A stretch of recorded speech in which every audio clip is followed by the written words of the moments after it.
the weekend, Chester here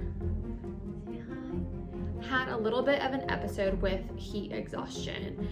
Hey everyone, I'm Sarah. We're back with another video.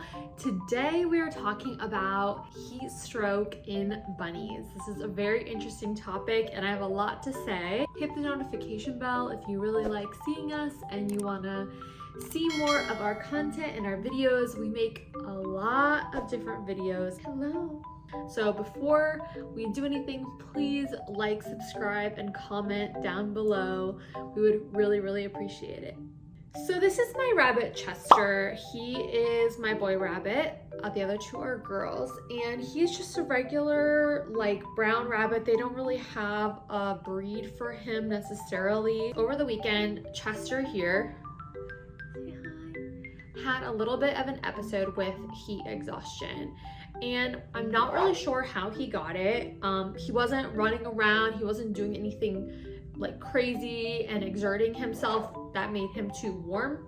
We just think that the apartment got a little too hot. We noticed that Chester was a bit sluggish and not really responding to food or water. Now, this isn't normal for Chester. Some rabbits, don't always come for treats. That's just like how they are.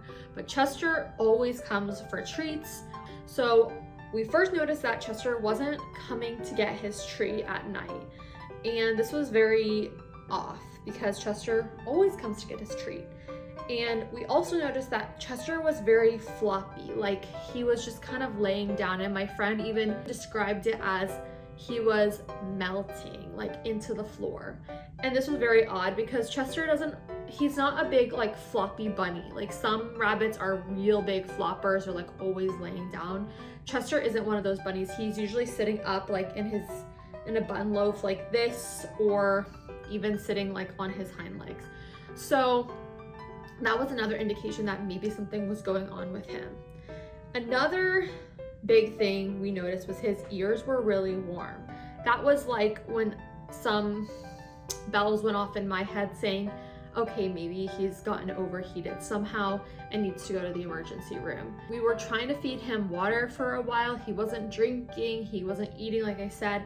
And then when we went up to him to try to pet him, he didn't even move. Now this is a crazy thing because Chester does not even like to be picked up or touched. Like right now, he's not happy that he's here right now. I'm just trying to show you him, but he doesn't want to be here. So we ended up taking him to the emergency vet. Thankfully, we acted really fast and got him into the vet as quickly as possible, because if we had waited through the night, he might not have been able to recover as fast as he did. So the first thing I'm gonna go over is how rabbits get heat stroke. Now, this could be from being in a place where there's not a lot of shade. If just their living space gets too warm, which I think is what happened to Chester. His living space just got too warm too quickly. And even if you think, oh, like we have the air conditioning on, it's warm kind of, for us humans, but I'm sure the animals will be fine. Unfortunately, I don't think that's a risk you should take. I think you should kind of just keep it on the cooler side in general. And that's really hard to say because of course our electric bills go up every single summer. I mean, the amount of AC blasting in our house is crazy. It's just really important. If you don't have the means to afford to keep your AC running constantly, I would put your rabbit in like the coolest room of the house, like a room with tile floors, for example. So that they can lay down on the cool tile, just things like that could possibly help. Hi.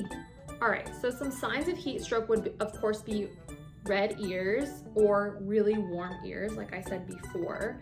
Lethargy, like he was doing, kind of just flopped, totally uninterested in everything.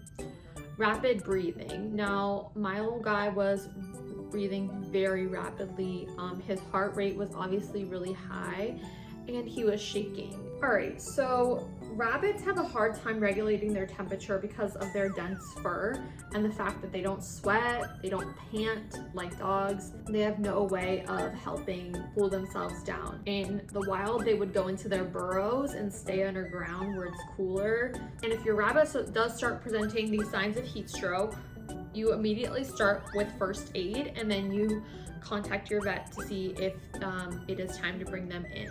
First thing you should do is start by trying to cool your rabbit down. Okay, so using cold water, for example, putting cold water on their ears is a really good way to cool them down. And then even start soaking their body in the water very slowly, because rabbits of course don't want to get wet, and you don't want to put them into shock or scare them, but just slowly kind of soaking your rabbit in cold water to get them to start cooling down. Offer them a drink of cold water, but of course don't force water onto them. That could cause them to inhale the water incorrectly and start choking. Put your rabbit on a wet towel. Now this is really nice, especially if you have like tile, for example, because if you put your rabbit on a wet towel and then on top of the tile, I feel like that would be really cooling and helpful for them. Create a breeze. So this could be by opening some doors in your house if it's not too hot outside for the breeze to come through, putting a fan on, just any sort of ventilation is really good for them. So don't cuddle them or touch them a lot or cover them with a towel. This can make them even hotter. Just like kind of surround the bottom of them with it. Oh, don't bite me. Whatever. So that could make them even hotter. So the faster your rabbit cools down, the better chance of recovery for them. Now, even though you're doing all these things, you should still call your vet. They will help you determine if you should bring them in, which you probably should, just in case anything else is wrong, and tell them that there is an emergency. Continue wetting their ears when you're in the car. Maybe bring someone with you to continue wetting their ears. Also, put them in like a cold air-conditioned car with a breeze or with the AC running, just to make sure, of course, like that we're not keeping them in like any hot temperatures. Rabbits, just like a lot of animals, tend to hide that they're sick or not feeling well. They don't like when people know. They don't want to show that they're weak in any sort of way. It's important that you're always monitoring their behavior. I think this is just a normal thing of being a rabbit parent. Watch out for your rabbits this summer. Make sure that you keep them nice and cool in this hot weather. Thank you so much for watching, everyone. Please like, subscribe, comment, hit that notification bell. I will be replying to comments, and I have been recently, so I love hearing from y'all and I love responding. See you next time. Thanks for watching.